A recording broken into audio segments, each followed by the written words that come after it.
This programme is funded by the Broadcasting Authority of Ireland with the television licence fee. I knew that there was a problem. There is a problem in the world. We don't have landfill capacity left. We have a huge problem with single-use plastic. Something has to be done. It may not be done in my generation, but it is a problem that will have to be dealt with in the future. Hello, I'm Maria Staunton. And I'm Mary Costello. And this is Making It, the show that reveals the true stories of Mayo's women in business. From top executives, to artists, to female founders, to those providing essential services in our local towns. Stay with us for the next 20 minutes. And who knows, you might hear the advice or inspiration you need to get your own dream off the ground.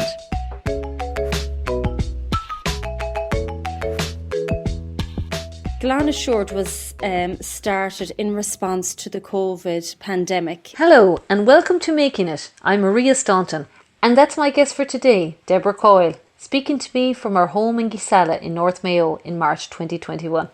This time last year we were all very worried about the COVID and the spread of the COVID, and I thought, my goodness, what are other countries doing about this? And you could see on the news over in China that there were people going around spraying the streets. It looked like a fog of some type, of some form. She's telling me about how she got the idea for the business that she started in 2020, Glan Assured. And I thought, this is something maybe I need to look into. So I started to do a bit of research, and I came across a type of electrostatic sprayer.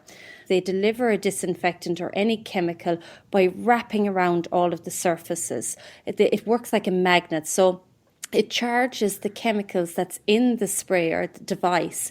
It charges it to a positive charge, and everything around us is negatively charged. So it creates this magnetic effect. So when our guys are out spraying a school or a bus or a business, when they spray out the chemical that we use from this device, it wraps around completely. So it gives a complete coverage of anything in its pathway. So very, very effective. It uses 75% less chemicals, and it saves a lot of time as well, because you don't have to physically get into all the grooves and crevices. What I saw firsthand, even in our own area, initially with the COVID, we had so many older people afraid to leave their homes. They didn't want to go outside the door because they were just so frightened about picking it up. So when we launched Glan Assured, we offered to spray all of the businesses in Belmullet town for free, just to encourage those businesses and put it out there that Belmullet, the town, the shops, they're open for business. And that was really, really good. Great for us, great marketing for us, but also for the businesses. And they were so thankful. And the older people then, they knew that if they saw the sign up on the window of that particular shop, that it gave them peace of mind, that they could get out there. So that's what drives me, more than the financial drive, to be honest with you. And it goes back, I suppose, to my personality and my nursing background. It's the empathy, the caring side of things. Before starting as an entrepreneur, Deborah was a nurse specialised in intensive care, an environment that needs to be as sterile as possible. That background in healthcare also gives her new business real credibility. So on a weekly basis, we service we're doing about 8 schools throughout Connacht. The teachers, the staff of these schools, the principals, the parents of the children, have put their trust in us that we'll carry out this service diligently, has carried out good. We're using a really good product. We're delivering it the best means possible with electrostatic spraying. It's giving them peace of mind. And if we can give people that peace of mind, that is the thing that helps me, stay in that office at night till 11 o'clock, just, really, really there to support people. So on top of the schools that we do, we have the local link buses throughout County Mayo. So we're servicing on average 45, 50 buses every week in Ballina, Castlebar, Balmullet. How you doing? I'm Pat from Glan Assured, and we've been hired in by Local Link to disinfect their buses on a weekly basis. We use a product called Steri 7. It's got a log kill of 6. That's 99.9999%, and it is proven to eliminate COVID-19 or SARS-2 virus. And going forward, we look forward to working with them for the remainder of the winter. And as I said, it's carried out on a weekly basis. So that vehicle, or that school, or that business, their surfaces are protected for 7 days against yeasts, bacteria, viruses. And thankfully, to date, we've had no spread within any of our schools or any associated spread on the transport vehicles that we service either.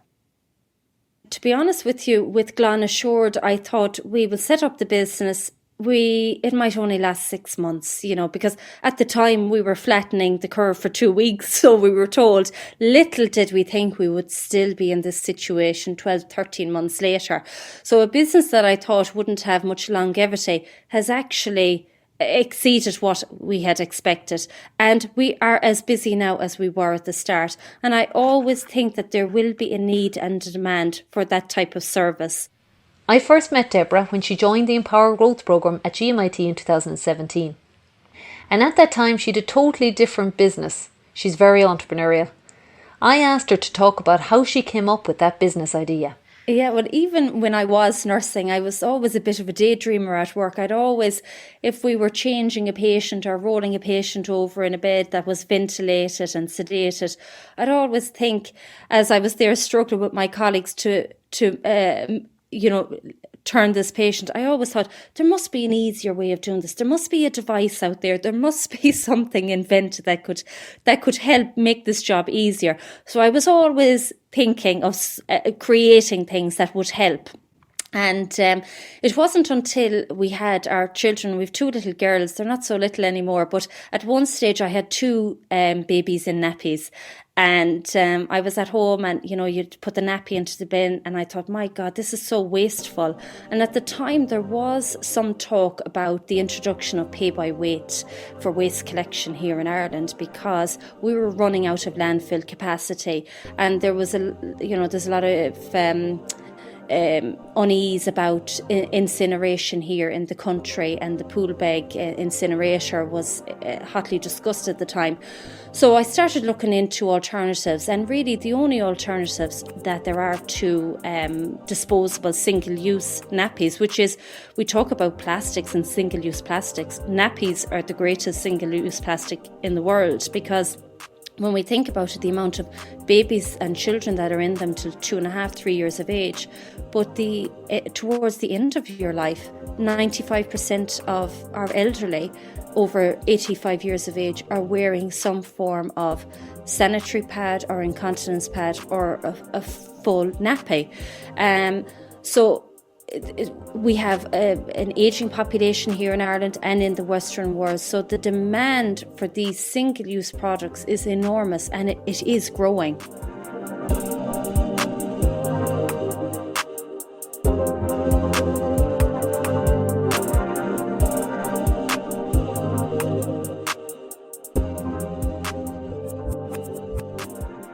So I started to carry out a bit of research into the adult incontinence and what the alternatives to adult diapers or adult nappies were.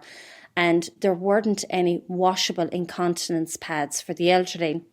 So I spent quite a lot of money and a lot of time and looking into creating an incontinence pad, an alternative incontinence pad for the elderly, a sustainable alternative. And I carried out a pilot study in a private nursing home, and the pilot study indicated to us that there was an 89% reduction in the general waste that went out in that nursing home. So if we talk about the introduction of pay by weight, a lot of nursing homes, especially in towns and cities, they're paying up to 17 cents per kilo for their waste being disposed of. So if the nursing home were to move over to the washable incontinence pads, even with the cost of the washing and the laundry taken into account, they would be saving €1,500 per resident per annum. So if you have a 60-bedded nursing home, it's a very significant amount. While this was going on, I was also looking at a third option, which was a fully compostable incontinence pad. And it would have involved a huge amount of investment for us. But where I left that business, Maria, and I've parked it for now, was with the compostable pads, the fully compostable pads. We are still working on it in the background. But as I said, it's just parked for now because it does require a huge amount of investment. To put so much time, energy and money into researching something like that and then decide it's best to park it. For those of us who have what we think is a business idea, that would seem like the worst possible outcome. How would what advice would you give to others, no matter what background they're in? Would you say go do it and you learn as you go, or would you say, think it out carefully, or what's your advice? Absolutely. And I only had this conversation recently with my cousin. And she was like, fair play to you. I wouldn't do that. She's totally different personality. She likes her routine. She loves her 9-to-5 job and her comfort zone. But I don't know if it's a good thing. I kind of have no fear of, not that I've no fear of failure, but I really don't want to have any regrets. If I have an idea, I'll always pursue it. But I've learned that if it's not working out, you park it very quickly. Don't take it personal. You may feel that this idea, this business, this product, it's your baby. You've put so much time. My husband said that the nappy business was like our third child because it took up so much of my time. I remember when I was working, and I probably spent 3.5-4 years working on the incontinence product. And my husband, he used to say, another 6 months and maybe after that you might have to get a real job. And here I was at the time, up to 1 o'clock in the morning, emailing the factory in China. I was, doing 60 hours a week some weeks. But because there was no money coming in, obviously, where is the money? And that's what it is at the end of the day. It's a business. It needs to be. And you also have 2 kids on top of it, Yeah, exactly. I would always say that your family will always tell you what you want to hear. So get an independent advisor or someone that is experienced in that field.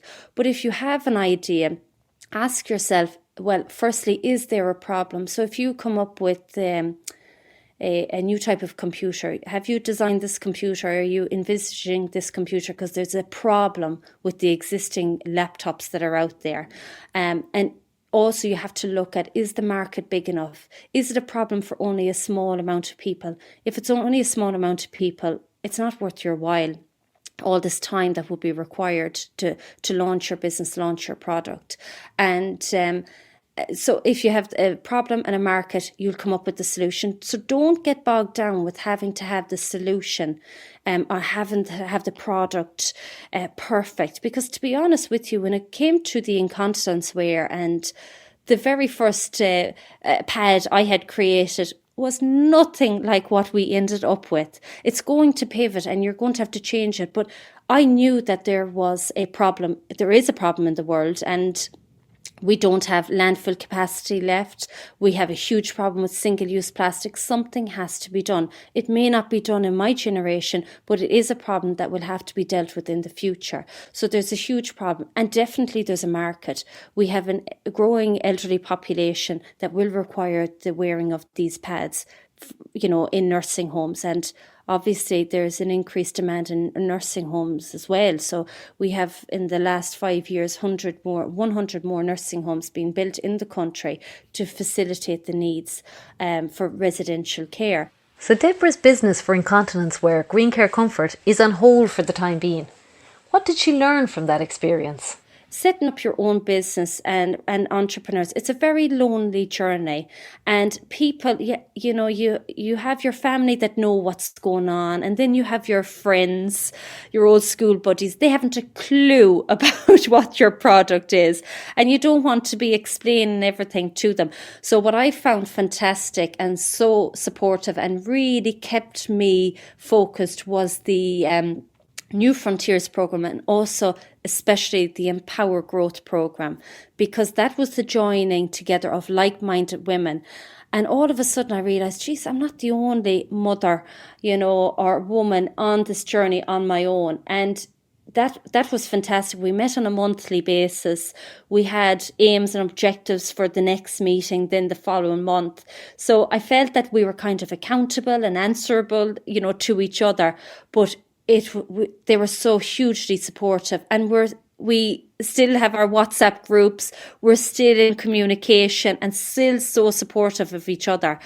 And there is the whole thing, I think, being a female, the whole guilt thing, in terms of having children and a husband and whatever else is going on in life.